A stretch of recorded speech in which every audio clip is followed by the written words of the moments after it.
Welcome to masala கலாட்டா. இந்த video உங்களுக்கு பிடிச்சதுன்னா மறக்காம எங்க சேனலை சப்ஸ்கிரைப் பண்ணுங்க. சசிகலா, இளவரசி சுதாகரன் ஆகிய 3 பேரும் பெங்களூரு சிறையில் இருந்தாலும் வெளியில் நடமாட முடியாத ஒரு விஷயத்தை தவிர அனைத்தும் வழக்கம் போலதான் நடந்து கொண்டு இருக்கிறது. சிறையில் இருந்து கொண்டே கட்சியும் ஆட்சியும் சசிகலா இயக்கிக் கொண்டிருக்கிறார்.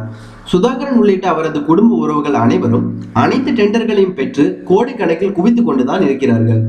பெங்களூரு சிறையில் இருக்கும் சசிகலாவை தினமும் சந்தித்து வரும் இளவரசி மகன் விவேக் அதே சிறையில் இருக்கும் சுதாகரனை சந்தித்த போது சோலார் பேனல் லைட் டெண்டர் தமக்கு வேண்டும் என்று கேட்டுள்ளார்.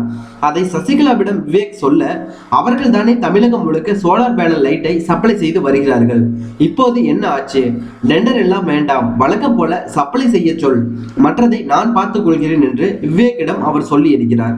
சோலார் பேனல் லைட் வெளி மார்க்கெட்டில் 8000 ரூபாய்க்கு விற்பனை ஆகி வரும் நிலையில் 12,500 ரூபாய்க்கு அதை சப்ளை செய்து வருகிறது சுதாகரன் குடும்பம். உண்மையில் சொன்ன போனால் பேருக்கு தான் சசிகலா, இளவரசி சுதாகரன் ஆகிய மூவரும் சிறையில் இருக்கிறார்கள். ஆனால் உண்மையில் தமிழகத்தில் நடப்பது அவர்களுடைய ஆட்சிதான். எல்லா டெண்டர்களுமே பெங்களூரு சிறையில் இருந்துதான் தீர்மானிக்கப்படுகிறது என்கின்றனர் அதிகாரிகள். மேலும் இது போன்ற பல சுவாரஸ்யமான தகவலை தெரிஞ்சுக்கொள்ள எங்க சேனலை சப்ஸ்கிரைப் பண்ணுங்க, லைக் பண்ணுங்க, ஷேர் பண்ணுங்க. Thank you so much.